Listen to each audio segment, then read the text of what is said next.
Hey guys, welcome back to another episode of Breakin Reviews. I'm the Breakin Hobo and it's time to do a request. Yeah, I said in the last video I'd take some requests, but what I didn't say is that I wouldn't get another idea, and I have another idea for next week.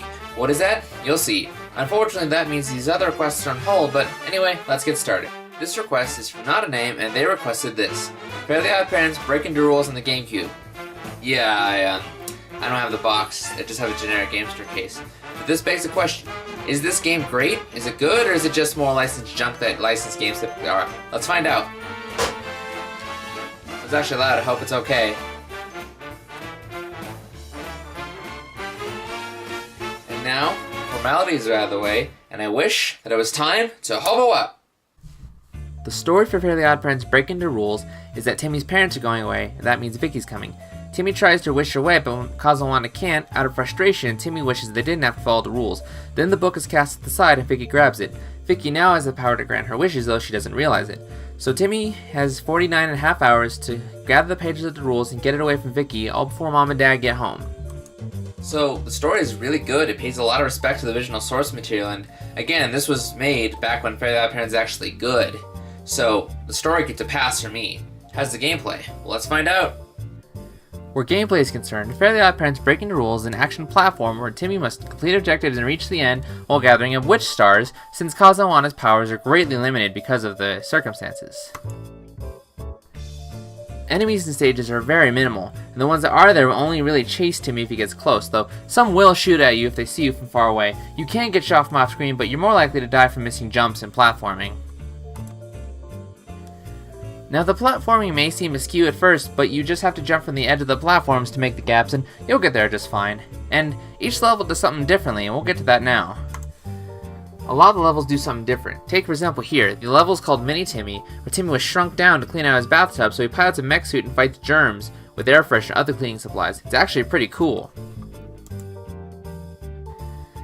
In this level, the germs will burp at you, but the range is extremely limited, so they're only going to hit you if you're standing right in front of them. Timmy's range, however, is much greater, so either you can just stand right in front of him and blast him, or just run around him and hit him from the back. Either works, and you'll beat him just fine. Now, this brings us to an interesting point, because you can't attack consistently. Your attack will change based on the level. In some levels, Timmy can attack freely, others he can't attack at all, and in others he can attack certain sections. It just depends on the situation. It's actually pretty creative. The levels are littered with a lot of things, such as crowns, for every 100 you get an extra life, stars, which allow Timmy to grant wishes and progress the game, straight up 1-ups, as well as doors. The doors allow you to save your progress. Some are at the beginning, some are at the middle, and some towards the end of the level, and these are helpful because the levels can get kinda long and sometimes tricky towards the end, so it's usually good to have a save point if you need to stop and take a break. Like I mentioned, Kazawana's powers are greatly limited because of the circumstances, so to make wishes, Timmy has to collect 5 wish stars. You have to chase these suckers down though, either just have to outmaneuver them away from them to get tired and grab them. A lot of times, the wishes will only grant for a certain section of the level to help you get through, such as to solve a puzzle or get past something. Other times, a wish can last the entire level, but it's usually the former.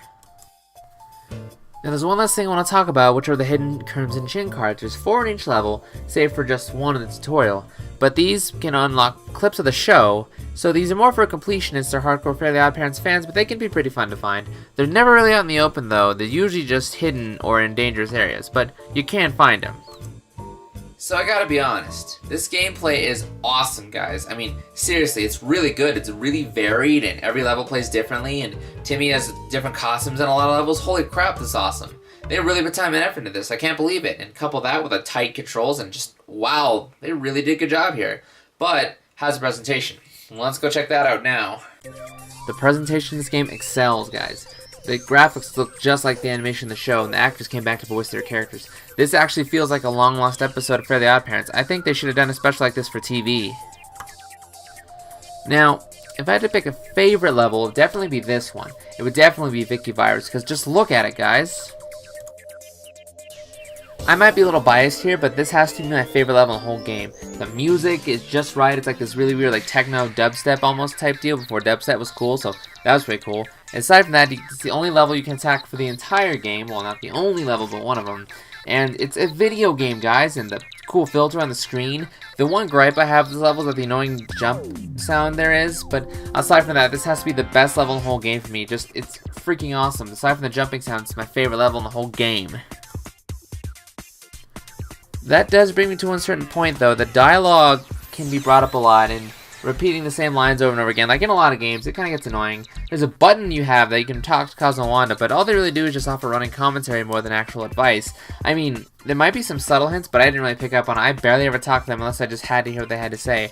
Although I will say that the voice acting is good, but the repetitive lines get annoying, and there's that. And aside from that, I really can't think of any flaws in this game. This game is really good. Just one last little note here. I really think they could have done a whole game based just on this. This would have been cool. I would have bought it.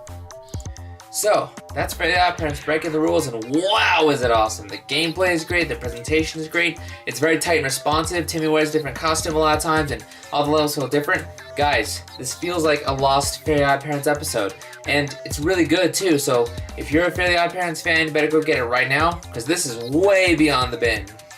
Well, that's it for this episode of Bargain Bin Reviews. Thank you so much for watching.